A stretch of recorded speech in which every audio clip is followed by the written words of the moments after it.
Tonight, we're talking about trust. Trust between countries being tested. Trust in political leaders being challenged. The time is on our side because the pressures on the U.S. are only going to increase over time. Basically, you guys are in political trouble. The longer they wait, the better a deal you're going to have to do.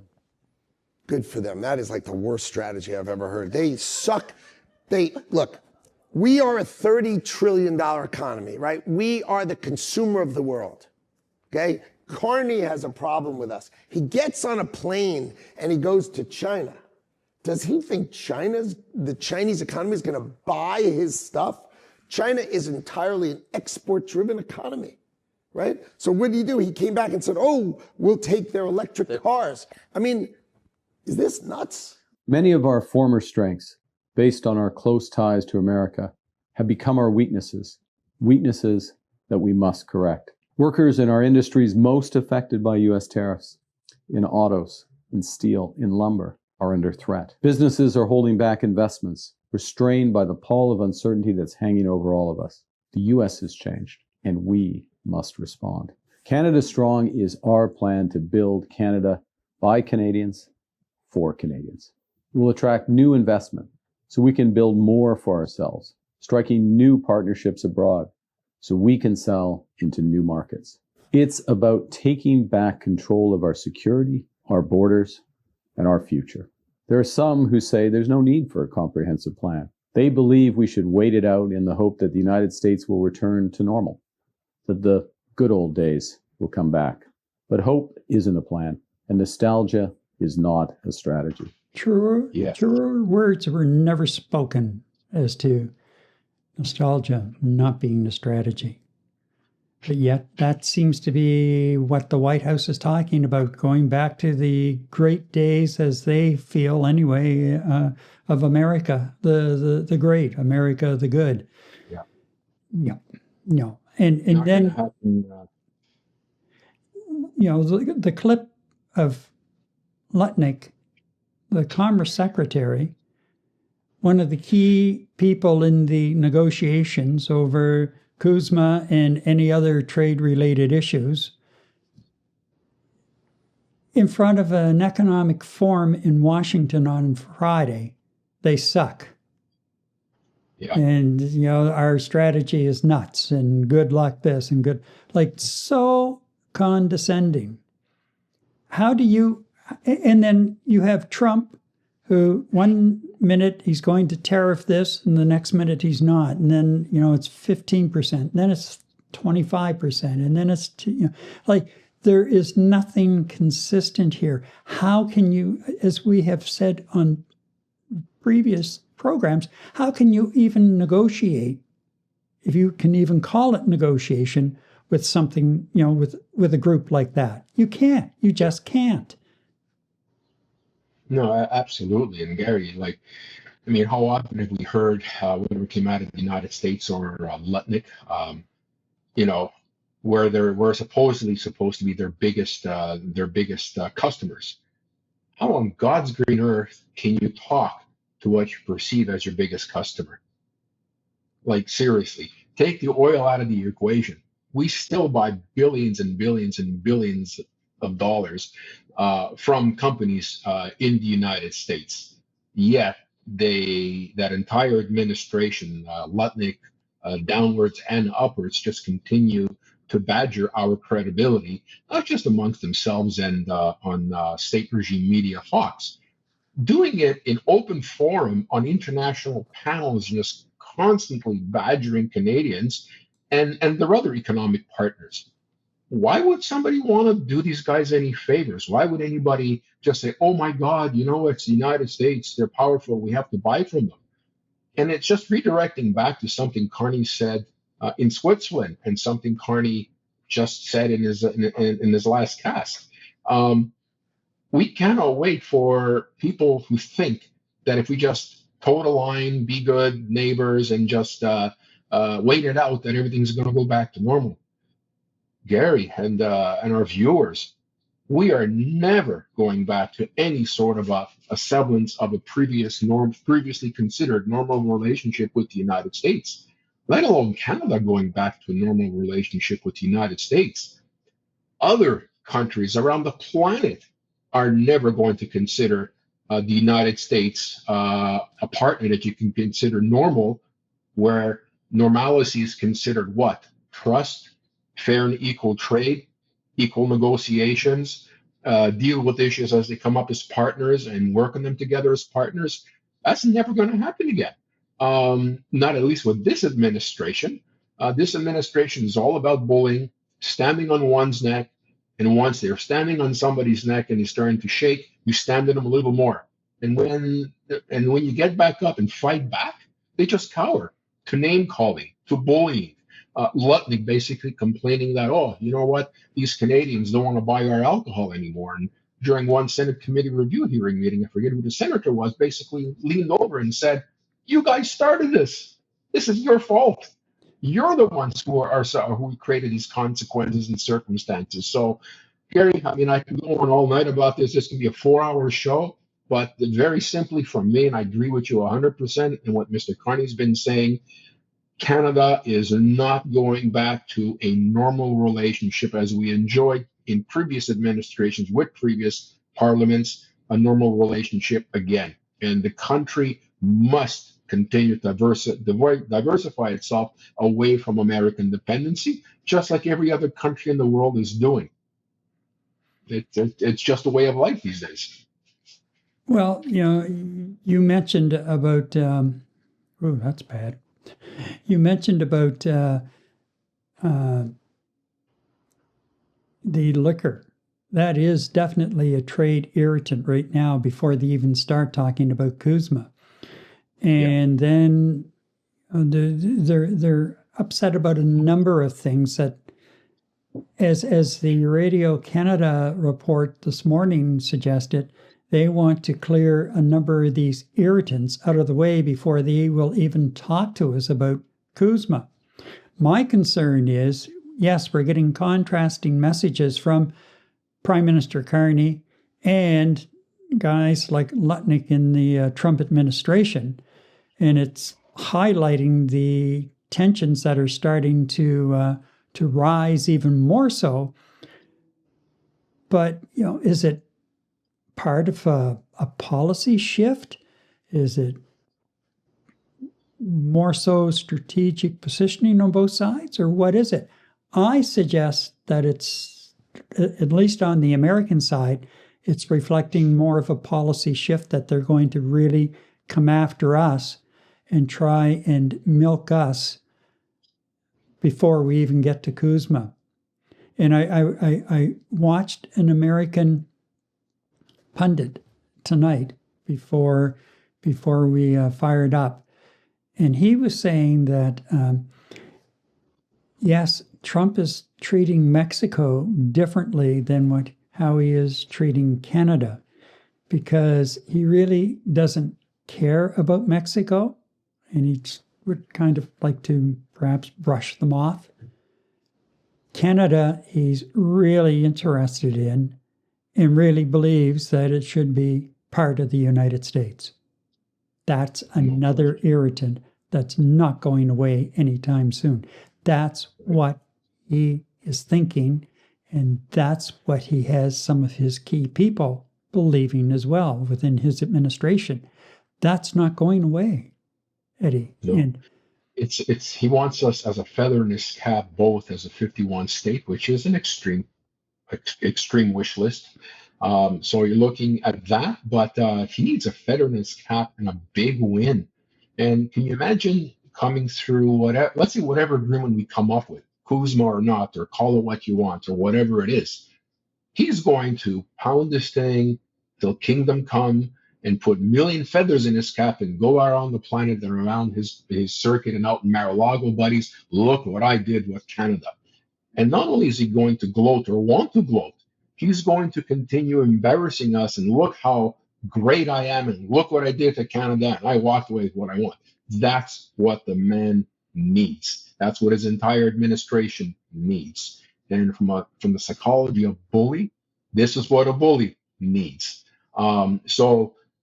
He, with what's going on with his administration and the illegal war that he started out in Iran, he is struggling to find any good news for him in his administration.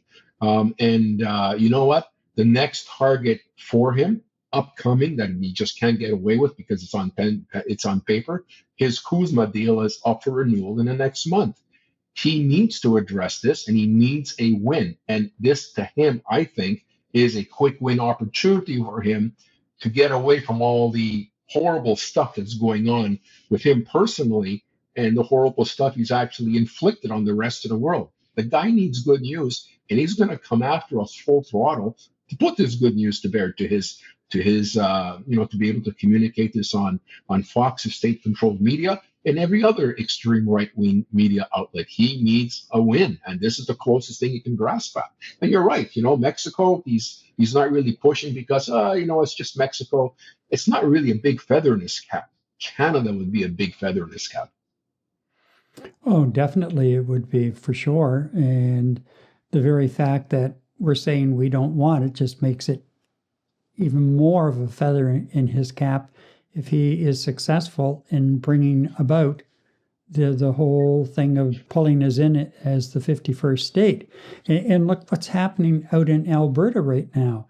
And we could expect this if it happens, if we actually do get on the referendum bandwagon once again here in Quebec. But just in the last few days, it's been discovered that there are a number of phony YouTube accounts that are not Canadian-based that are promoting misinformation and promoting Alberta separation and becoming the 51st state.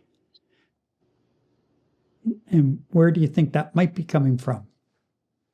Yeah. I have a couple of guesses, and I probably, if I'm a betting man, I probably put some money on it. But they're smart though, because it's hard to pinpoint it at this stage, but it definitely is interference from outside. Yeah. And maybe it's the Russians, maybe it's the Chinese, who knows? But more than likely, given the way that whole issue is evolving in Alberta, and the fact that you had a couple of the proponents for Alberta separation going down and meeting with administration officials in the U.S. last year and talking about securing some kind of loan guarantee or line of credit backed by the Americans, who else would it be? Yeah. You know what? You mentioned the Chinese and you mentioned possible Russian interference. That would only happen if it would actually benefit either country that Alberta become part of the United States. Just thinking ahead, I just cannot see how either of those countries would benefit from it, unless Putin is you all know he's Trump's boss, or said to be his boss. Putin is saying, Trump, we need you to take Alberta so we can get our hands on more oil opportunities. That's the only thing I can see, but I'm not a betting man either. But you know what? If I was to put down a few grand on where this is coming from, Gary, I agree with you 100% that all of this is being pushed by by our neighbors down south. That's my firm belief. Well, let's not throw neighbors around too loosely. I'll make no bones about it. I would use the term enemy. The enemies in the White House and the administration, the current administration, they are the enemy. And they're treating us like an enemy would, that Trump or whatever leader wants another country, and they're going about it. And go back to prior to the November election, and when Trump was on the campaign trail and said, no, I won't invade Canada with the military. I'll bring them to their knees economically. Right. Yeah. And that's where it's been going. So it is a trade war. It is a war.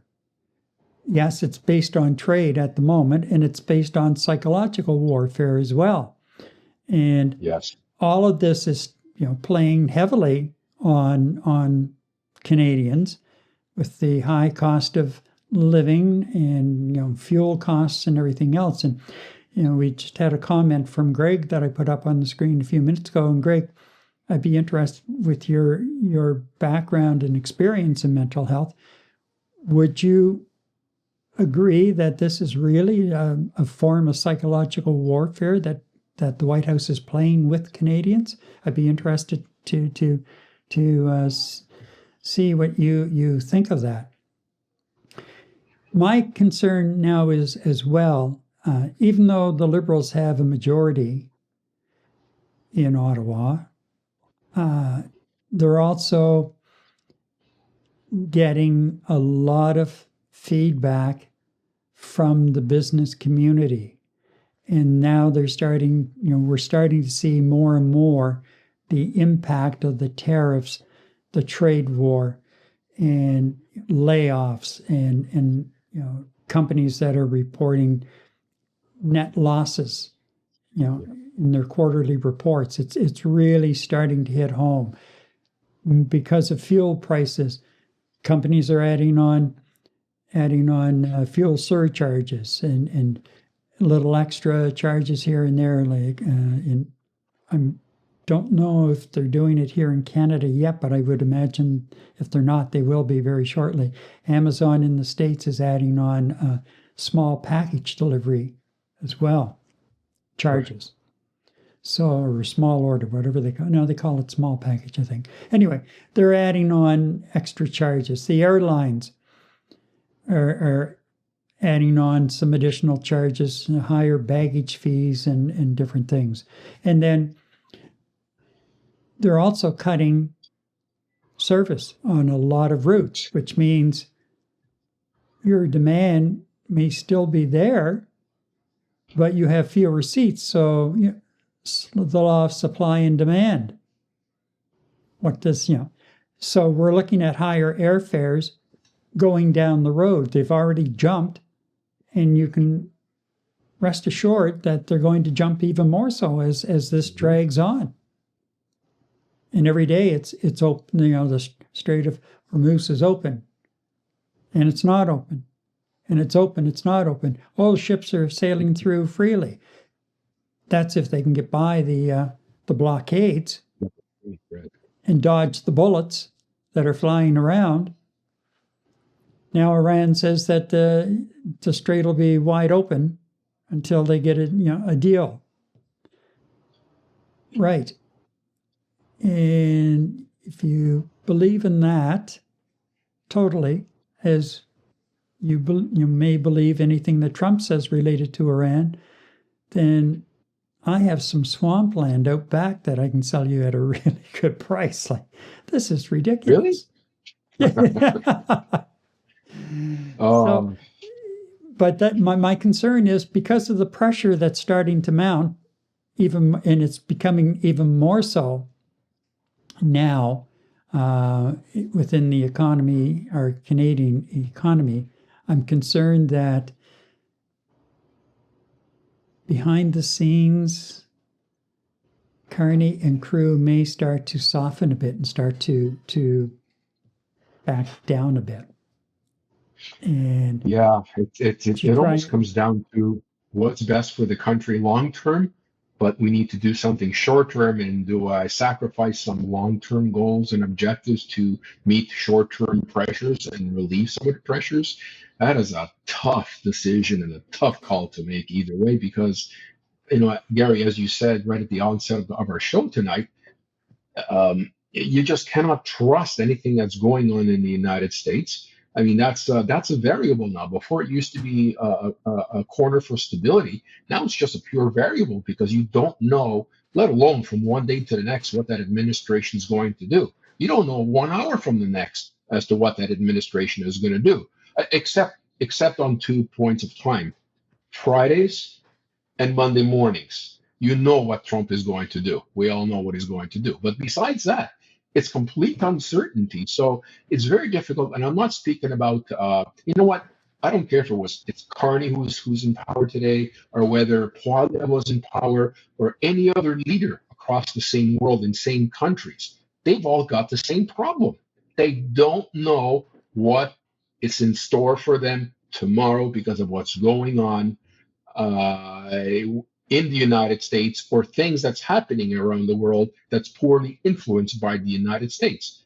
How do you plan for such a huge, ever-changing, ever-shifting variable in trying to lay out economic plans? And I know it's going to be a nice segue into our next segment, Poilievre and Carney. But you know what? Any leader in today's sane world is totally challenged with the complex nature of trying to put together an economic plan that will work for their country, because the world around them is changing by the hour. And it bugs me when you have pundits and critics questioning leaders of countries about their economic capabilities to manage a country's finances, and calling into question their commitment to running the country effectively, whether it's in Canada, whether it's France, UK, Germany. All of these leaders have the same problem, and that problem is the United States of America. I hate saying that, but that's just the reality of the nature of the economic catastrophe that's in front of us right now. It's a variable of the unstable United States of America. So you know what? I'd love to hear. I want, like in Canada, Poilievre is there to do his job as opposition leader, and I want him to continue working as an opposition leader. But within sane lines, you know what? We'll talk about it later, Gary. I won't burst the bubble right now, but there's got to be some respect for what's going on in the world in terms of the challenges any leader of any country is facing, and even today in Canada. Canada is facing a very difficult time. Carney is facing a very difficult time. And if the roles were reversed and Poilievre was in charge and Carney was opposition leader, I would expect Carney to also be civil about the critiques and criticism, and would have worked in conjunction with Poilievre to get us through this stupidity of what's going on with U.S. control of the economy. Well, I don't know if you noticed, I put Greg's response up as far as, is it psychological warfare? And in Can fact, you bring it up again, because I didn't take a good look at it. okay. Oh, there it is. He does agree that it is psychological warfare under the guise of great negotiations.